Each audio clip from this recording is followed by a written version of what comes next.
Emma Stone has long been recognized as one of Hollywood's most talented and grounded actresses, known for her captivating performances in films that range from indie darlings to blockbuster hits. With 2 Academy Awards already to her name and another nomination for Best Actress for her compelling role in the film Begonia, she continues to impress audiences and critics alike.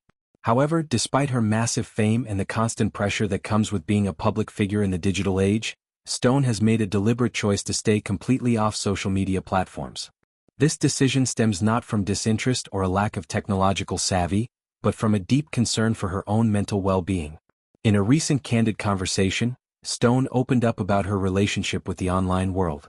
She explained that the primary reason she has never created accounts on platforms like Instagram or similar sites is her fear of how engaging with them might negatively affect her mental health. She described herself as someone who is too afraid of the potential impact that constant exposure, commentary, and interaction could have on her emotional state.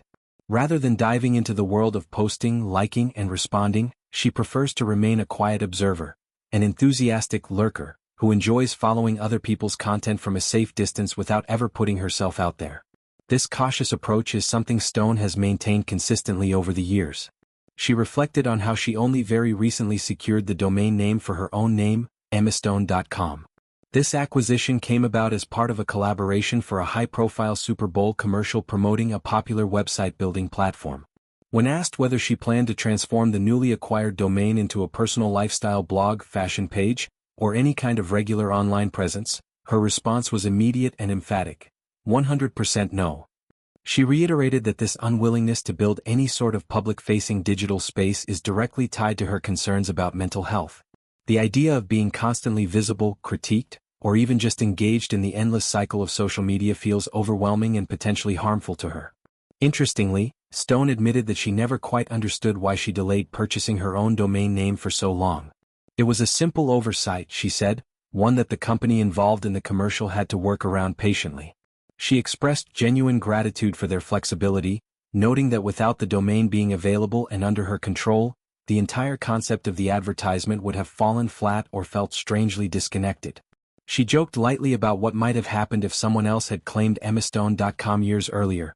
Perhaps it would have been filled with random content or something entirely unrelated, making the commercial's premise awkward or ineffective. Despite her avoidance of modern social media, Stone has always had a genuine fascination with the early days of the internet and personal web creation. Growing up, she was deeply involved in building websites using now nostalgic services like Angelfire and GeoCities. These platforms allowed users to craft basic but highly customizable personal pages complete with colorful backgrounds, animated graphics, and drop-down menus. Stone recalled how proud she felt of her creations back then. One particularly vivid memory involves a school project she put together during her elementary school years. She built an entire presentation online and was so excited about it that she had to bring classmates to the school library just so they could see it displayed on the computer screen. The sense of accomplishment she felt from mastering those early web tools, everything from embedding images to designing navigation, was immense and formative.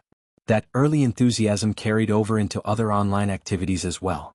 Stone became an avid reader of blogs during the LiveJournal era, a time when personal online diaries and communities flourished. She described spending countless hours immersed in other people's written thoughts, stories, and daily updates. It was one of her favorite pastimes, offering a window into different lives without requiring her to share her own. This pattern of being a consumer rather than a creator of online content has persisted into the present day. These days, she confessed to being a devoted fan of Substack, the newsletter platform where writers and thinkers publish in-depth pieces directly to subscribers. She admitted to spending a significant amount of money supporting various Substack writers, happily paying for newsletters that deliver thoughtful long-form content straight to her inbox.